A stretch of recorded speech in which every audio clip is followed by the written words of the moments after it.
All right, Fudge, and we are back. All right, Tyler, so this video, we're not going to do anything goofy. Nothing goofy. This is serious. All right, it's a serious video. Serious video. Yes. We have a 340, as you all know. The king of the BMWs apparently nowadays, right? Yep. So big power comes big responsibility. The first thing to go is your transmission, normally. We have a 64, 66, I think, Doc Race turbo kit on this. We had tuned this in the past. It's running full E85. Car makes around, I want to say a little bit shy of 7, because we were limited by the transmission. Okay. But we're taking care of that. Ooh, let me show you what we're taking care of it with. What do we got here, The Fudge? only option that you should ever be using, Applied Torque Solutions. This is their Stage 2 kit. Awesome. We've done Stage 1, we've done Stage 0, so which is a basic rebuild. Stage 1 has some fibers, all the clutch packs are upgraded, and then an E-hub. But this one takes it to the next level. You get another hub and another set of clutch packs on top of some other bolts and stuff that got upgraded. Awesome. There isn't more options out there now. You can get drums, input shafts. You can build the entire transmission ATS. But for what this guy's doing, this is plenty. So this is our stage. We originally ordered a Stage 1 kit. Okay. Then he upgraded to the Stage 2. Sweet. So obviously we have all of our necessary gaskets, O-rings, seals, everything you need in here. One nicely put together kit. We have all of our clutch packs in here, pan, filters, everything we need. This is the hub that I was talking about. So on the transmissions, a lot of the times you'll see what we call these the E-hubs. Is this the hub? Yes. These will fail, they'll crack, and then they'll split open. You'll lose a bunch of pressure. No good. And then, yeah. So then we have our stage. So I asked for the Stage 2 upgrade. This is the Stage 2 upgrade. We have the C, I believe, which is an upgraded hub there. Upgraded discs here. And then the pump cover bolts. Awesome. So, which are necessary. I don't ever recommend reusing stock ones just because they're stretch bolts. They don't really fit that good. These can be reused as many times as applicable. Awesome. So now the hard part is pulling the training out. But so not first that hard. step, pull the subframe. Nope. Why? Subframe. You just love dropping subframes. Not me. You're so not used me, to me, bro. You're so used to me dropping subframes that it's like just second nature to you. No subframes dropped. This is an XI car, okay. So there is a transfer case on the back of the trans. That's pretty much the only thing in our way. So we'll pull all that apart, get it dropped out, and then we'll pick up probably there. Awesome, bro. Let's get to it.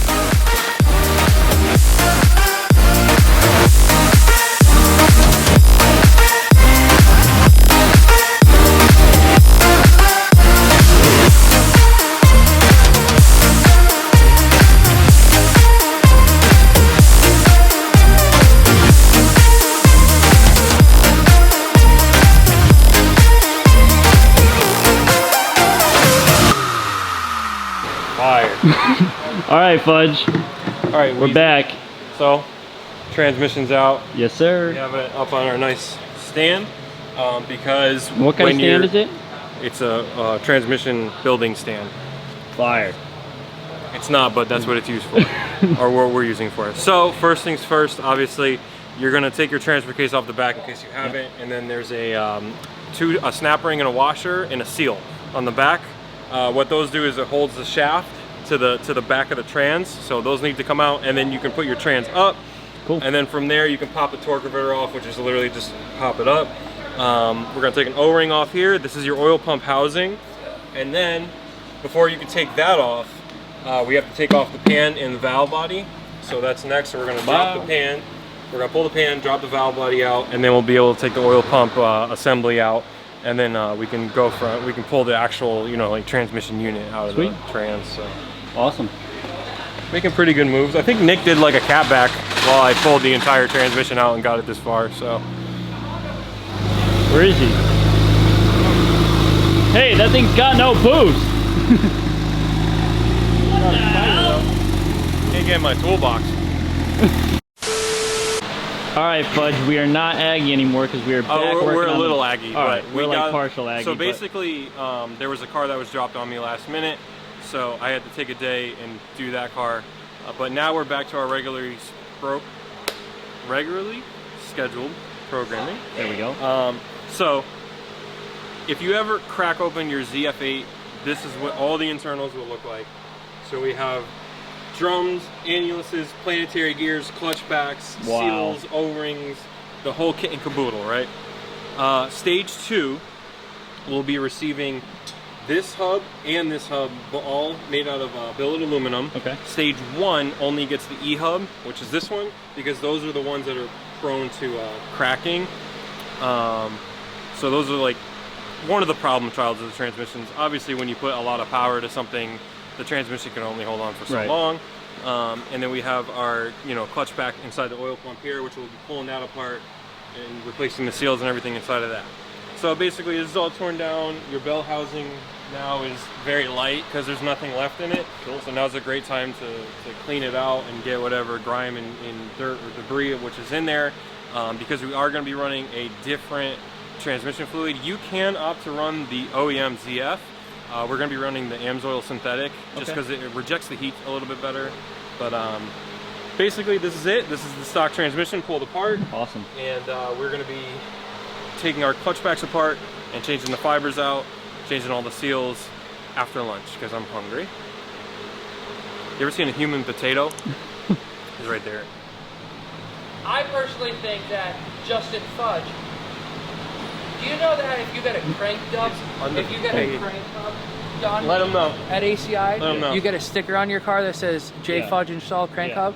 I personally think Justin Fudge should come up with something with Applied Torque Solutions about if he builds your transmission, how do you know that the transy's built? I mean, other than What driving about you it, for turbo? No, hand? Oh, that's already done. We got something in the works. We got Yeah, something. Justin should make a or a plaque on the side of the transmission that says J Fudge X Applied Why are you Torque talking like Solutions. that? Boys from Bethlehem today. You heard me? We got the braces, Tyler. We'll be back. All right, Fudge, we're back. Okay. What's the update? So we're going back together. I just kind of wanted to show the stock plates first are upgraded. Yep. So this is the E-hub on each side. So basically this one's upside down. And then this steel right here gets swapped over. Obviously all the seals get replaced. But you can kind of see the difference between the old and the new. Wow. The size of the steels in between the frictions, and then they kind of make up for what the goal is to get as little steel and as more friction as possible, and that's what gives it more ability to hold power or torque technically. So as you can see, we have a lot of frictions in there on the E compared to the stock, which is like 7 maybe, and then now we have about 11 or 12 in here. So again, that's E. C, as you can see, we kind of have the same thing going on. We have plenty of fibers in there. More fibers, more power. And that's what we like to see. We want to hold that shit, you heard? Sweet. So we're on our way assembling it back in. We have our D here. So the D is not too many. On the D side, which is in this guy right here. You can't really see it, but there's 1 or 2 extra steels or fibers in there, and then a custom apply plate with a custom snap ring and everything there. Awesome. So basically shave the steels, add the frictions, get yourself the same clearance, and the transmission will adapt itself to that. So we're gonna start putting together the drums and everything, and then we're gonna pull out the oil pump to change the A clutch in there as well. Sweet. Yes, Moving sir. along. That's it. The next day. Fudge, we're back. All right. Are we our pressure testing? Yeah, well, we're air leak testing. Oh. So, trans is back together, the oil pump's back in. So, if you notice, we have our upgraded oil pump cover bolts here. Sweet. Which you can reuse. It's not like the stock bolts that they stretch and then you have to replace them every time. So, that's the positive there. Cool. So, technically, everything is, back together. Look at on that, the trans huh? side and all that. And then we have our air check plate here. Yep.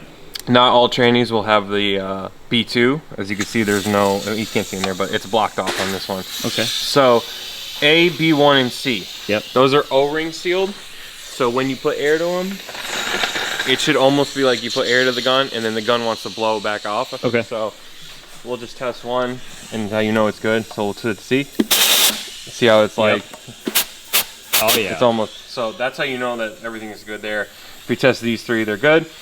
E, when you put air to it, you're gonna notice there is a little bit of a leak if you go slow. Yep. Finger right here. Sealed.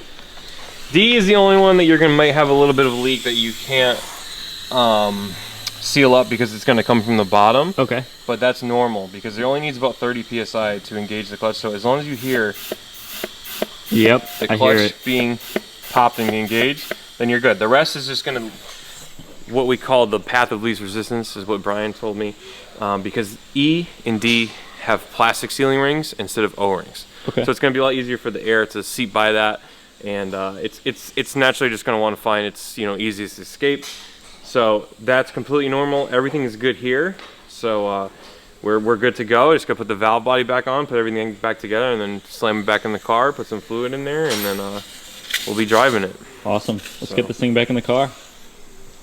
Great plate, by the way. Yeah, it looks really good. I like the purple. Me too. That's a good job. All right, Fudge. Tyler. Looks like we're all buttoned up. We're buttoned up, everything's back together. Now begins the braking process of 150, 200 miles. No wide open throttles, just driving it, I like to drive it in sport. Kind of put a little bit of pressure on the disc just to brake in. But the most important thing to know is if you're doing this, your transmission relearn, like the adaptations, will not learn until the car's off and been to rest, and then you go back to the car like 15 or 20 minutes later.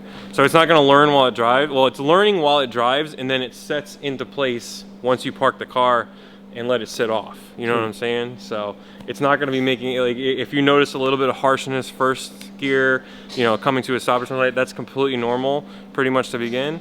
And then after a while, like I said, 100, 150 miles, you just start feeling it smooth out because it's learning and it's getting better over time. So kind of like myself, but that's it. Ready to go. Maybe after the break-in, we'll do a check back. Yeah. Video, yeah, a little just test to drive. see. We can put it in the vlog. Yeah. But at least you guys got to see the full kind of breakdown on how it comes apart. And I did take it around the just block work just to together. make sure, and it feels really, really good. The shifts are super, super smooth, and they're super quick. I'm pretty sure this has a transmission tune in it, but regardless, it feels really, really not good under there. So Awesome. So that if you was want, the wheels. if they want this for their So 8 speeds? stage 2 is actually 1300, I think. Okay. If you go on the website Applied Torque Solutions, you can see all the ratings. I think stage 1 is 1000, stage 2 is 1300, and then stage 3 you can kind of piece together to make one that's good up to like 1800 wheel horsepower. So Awesome. yeah, man, that's it. Contact us if you want it done. Contact us if you want it done.